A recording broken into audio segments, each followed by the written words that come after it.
The Japanese anime Gundam Seed is one of my top favorites in my collection because of the story and how much I see it as a reflection of mankind. How about we take a look? Welcome to Life Lessons in Anime.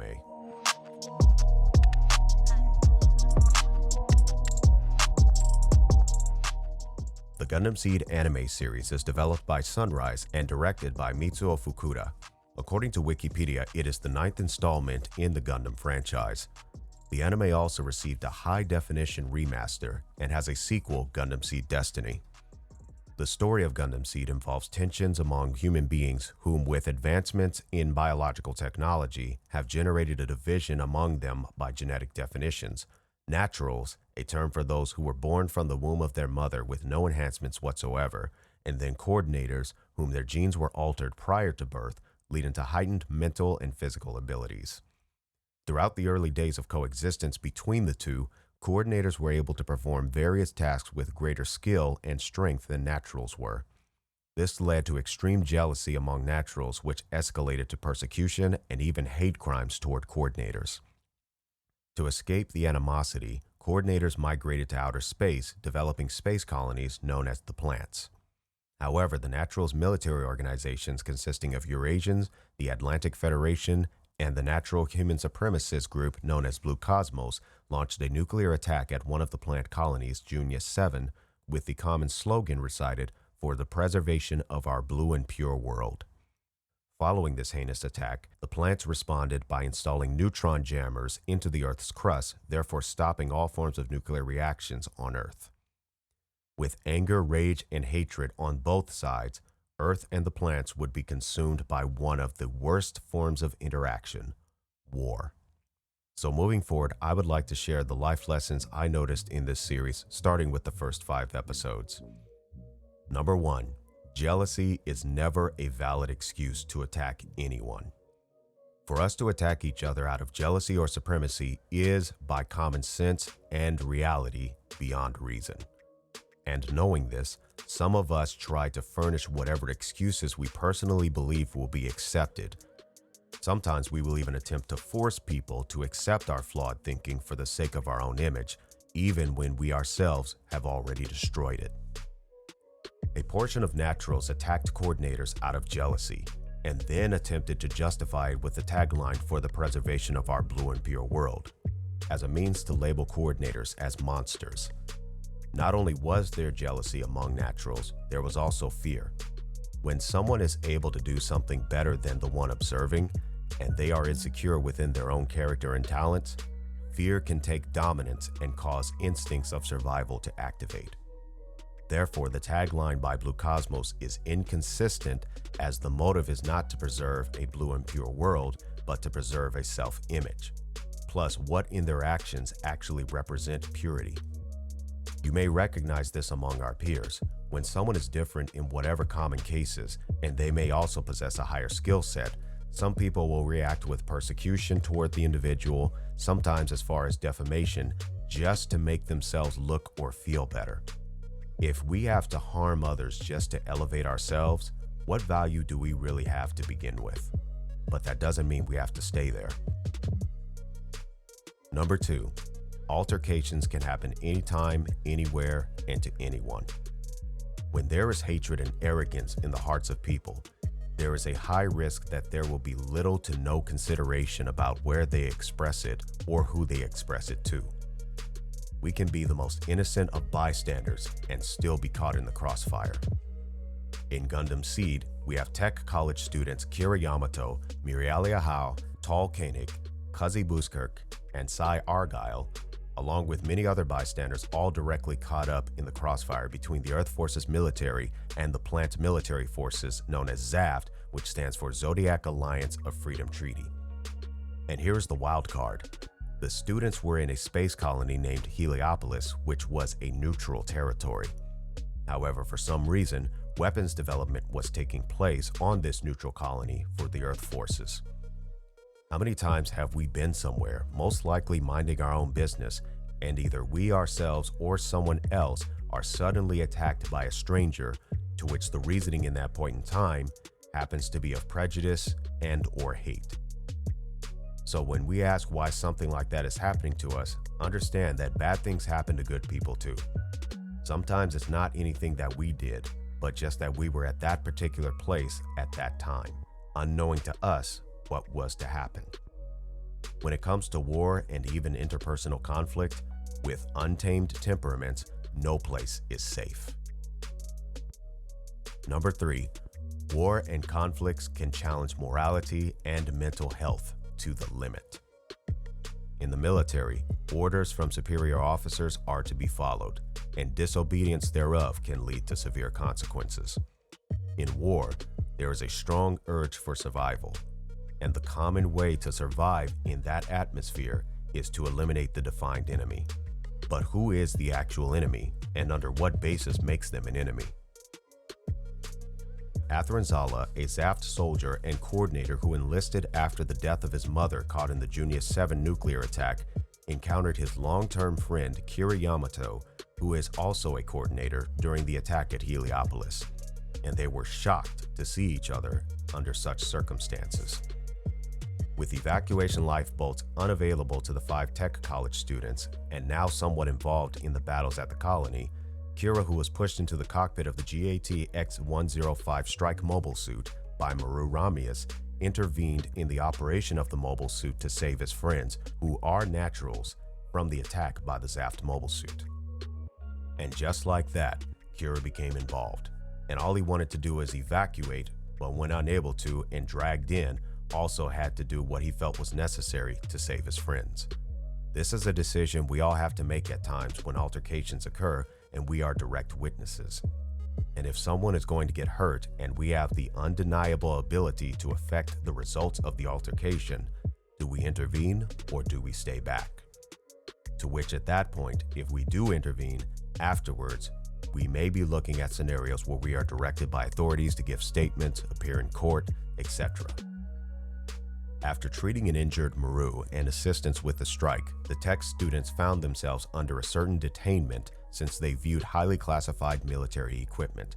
It did not help that a few of the students were exploring the cockpit of the strike unauthorized, prompting Maru to take authoritative action. This sparked a verbal argument against the detainment, for one, helping Maru in her injured state, and two, the fact that none of the students wanted anything to do with the war. Nevertheless, they were detained and directed to assist Maru with the strike, particularly Kira, due to his abilities to pilot the machine. In one progression of travel, as the Earth Force's officers inside Heliopolis, along with the teen students escaping the colony in the newly developed warship, the Archangel, Kira, while piloting the strike, discovered a damaged lifeboat vessel from the colony and brought it to the ship. Nataro Badgerul declined authorization to bring the lifeboat aboard as they are in the middle of a war and a battle can erupt at any moment, plus the fact that relief forces were en route to the location. Not wanting to waste time, the newly captained Maru Ramius authorized the retrieval of the lifeboat. Come to find out, this vessel contained another tech college student known by the other 5. Put a bookmark at this encounter as it will resurface in the coming parts of the series. Switching over to Atherin's challenges for a moment, his commanding officer, Raul LeCreuset, is aware that the pilot of the strike is Atherin's longtime friend, and Commander LeCreuset offers to remove Atherin from the portion of operations involving contact with the strike, not wanting to burden Atherin with the thought of raising a weapon against his friend. Atherin declines and pleads to be allowed to persuade Kira to join Zaft. However, Commander LeCreuset questions Atherin what he would do if Kira declines.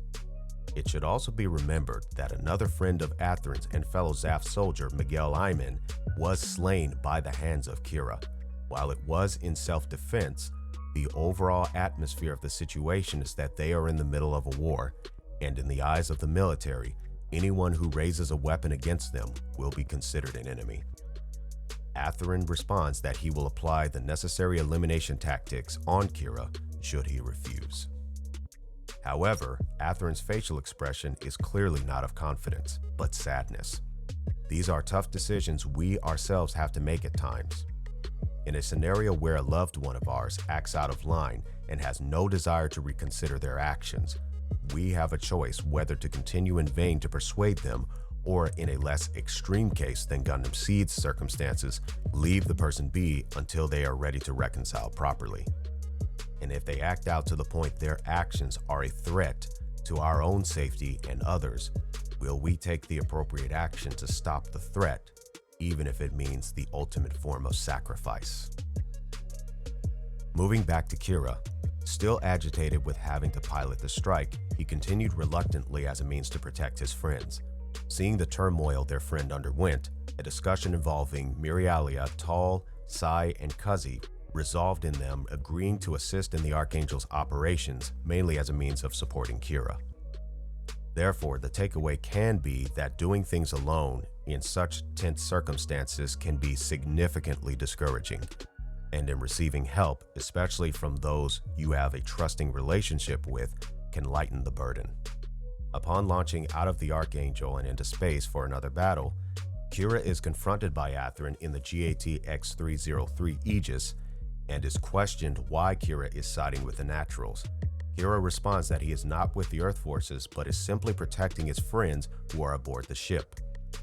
Kira then reciprocates, questioning why Athrun has involved himself in the war, reciting Athrun's words of hating it.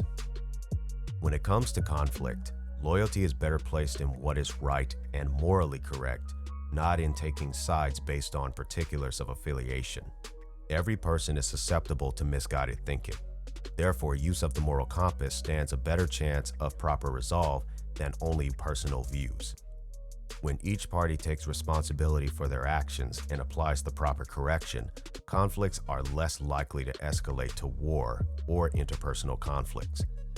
Some Naturals took a chance by using technology to advance humans beyond natural means, and because of that, in a way, Pandora's box was opened.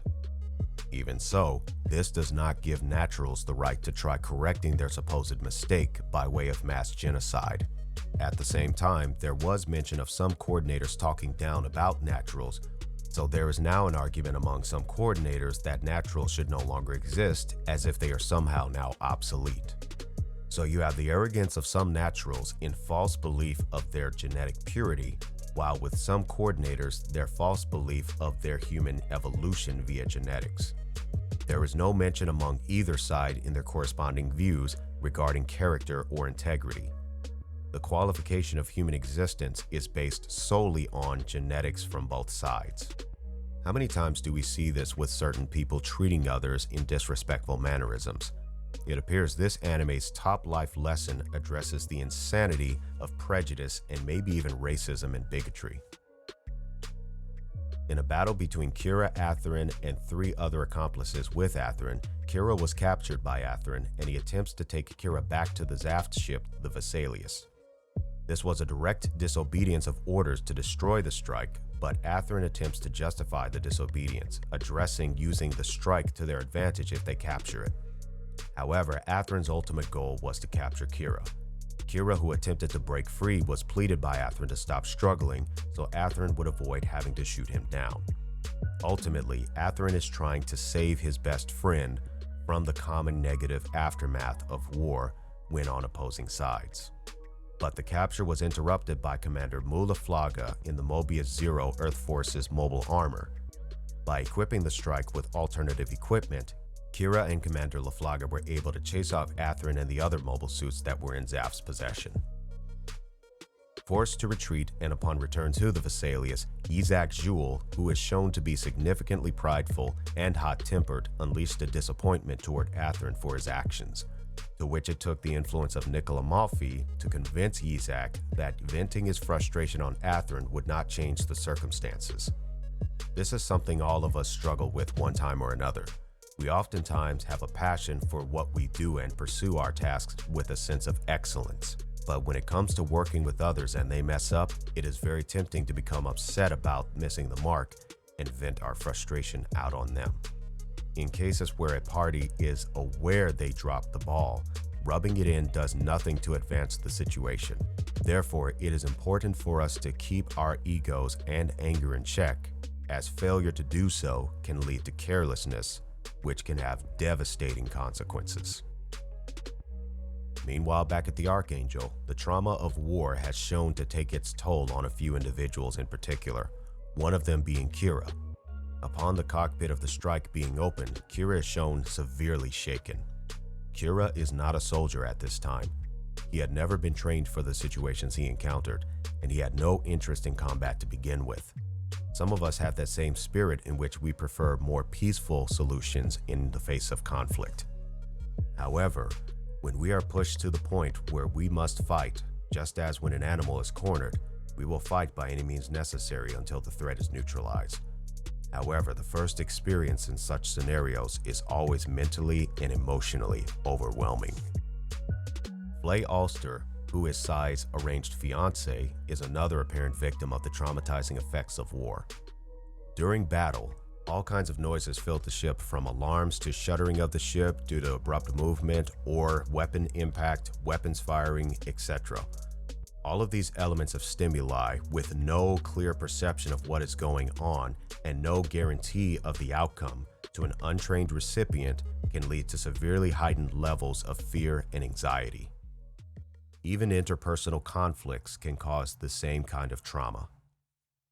That'll put the wraps on this video, and we'll cover the next 5 episodes of this anime in the next one. If there are life lessons that you've noticed, feel free to express them in the comments below. And if you enjoyed this video, please be sure to leave a like and also consider subscribing and activate notifications to stay connected for future uploads. Remember, life is full of lessons. So until next time, stay wise.